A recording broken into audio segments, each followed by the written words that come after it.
সূৰ্যৰ ৰঙা কিৰণেৰে জাতিষ্কাৰ কৰিছে মোৰে কইনা ঘৰ আৰু ইয়াতে দেৱী পাৰ্বতী সহিতে সুখ শান্তিৰে মই জীৱন নিৰ্বাহ কৰিছোঁ।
এই পইলা শিখৰে আগমনৰ উদ্দেশ্য মই জানিব পাৰো নে নাৰ?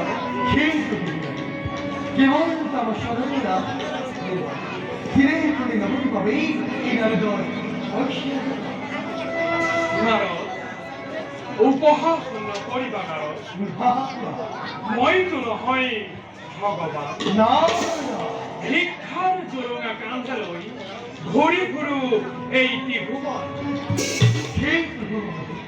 যাৰ প্ৰত্যক্ষ সৃষ্টিৰ বুকুত মহাপ্ৰলয়ৰে মহাদেৱক উপহাস কৰিব ক্ষমতা নাই। আৰু নাৰদ, পুনশ্চবাৰে সুধিছো তোমাক, কোৱাচোন তুমি এই কইনা শিখৰে আগমনৰ উদ্দেশ্য? নিৰাকাৰী নিৰঞ্জন মন্ত্ৰ স্বামীনাৰায়ণ, নিশ্চয় নিশ্চয় বুজিব পাৰিছা তুমি মনৰ শব্দ। এই সৃষ্টিৰ উৎপত্তিৰ ৰহস্য জানিবৰ বাবে এই নাৰদৰে নারদ, তুমি তো সকল না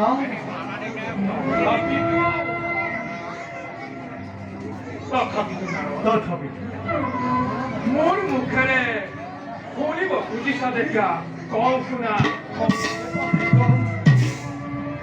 সৃষ্টিৰ আগতে এই বিশ্ব ব্ৰহ্মাণ্ডত একোৱেই নাছিল। চাৰিওফালে কেৱল পানী আৰু পানী। তাৰ মাজতে এদিন অকস্মাতে এজন পূৰ্ণাবী পুৰুষৰ আবিৰ্ভাৱ হ'ল। তাৰ পাছত নাৰদ,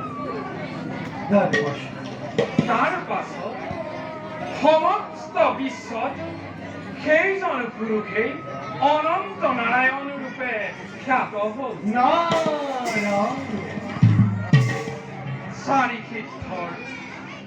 চাৰি সিদ্ধৰ স্তুতিৰ পাছত অনন্ত নাৰায়ণে চক্ষু মেলিলে। আৰু তেতিয়াই এই বিশ্ব ব্ৰহ্মাণ্ডত তেওঁ অংশে প্ৰকৃতি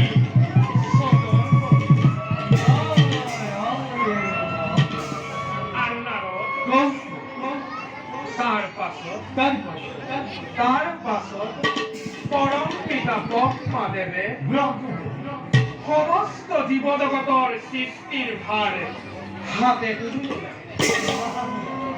আৰু তাৰ পাছত দেৱ নাৰায়ণে সমস্ত জীৱ জগতৰ পালনৰ ভাৰ অৰ্পিত কৰিছিল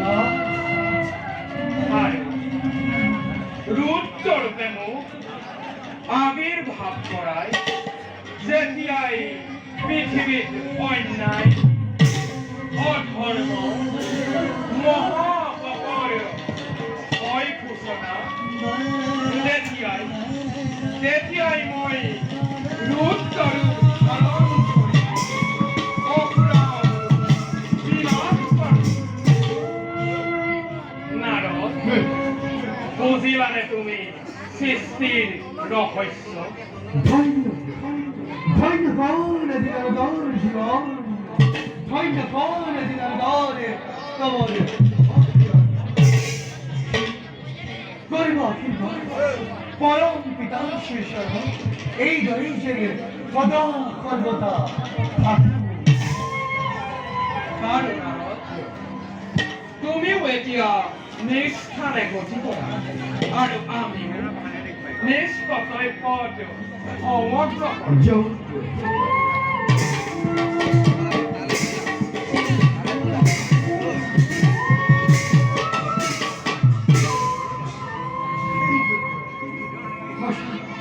তোমার লীলা এই দিকটি নারীর জীবন যে বৈশ্বিক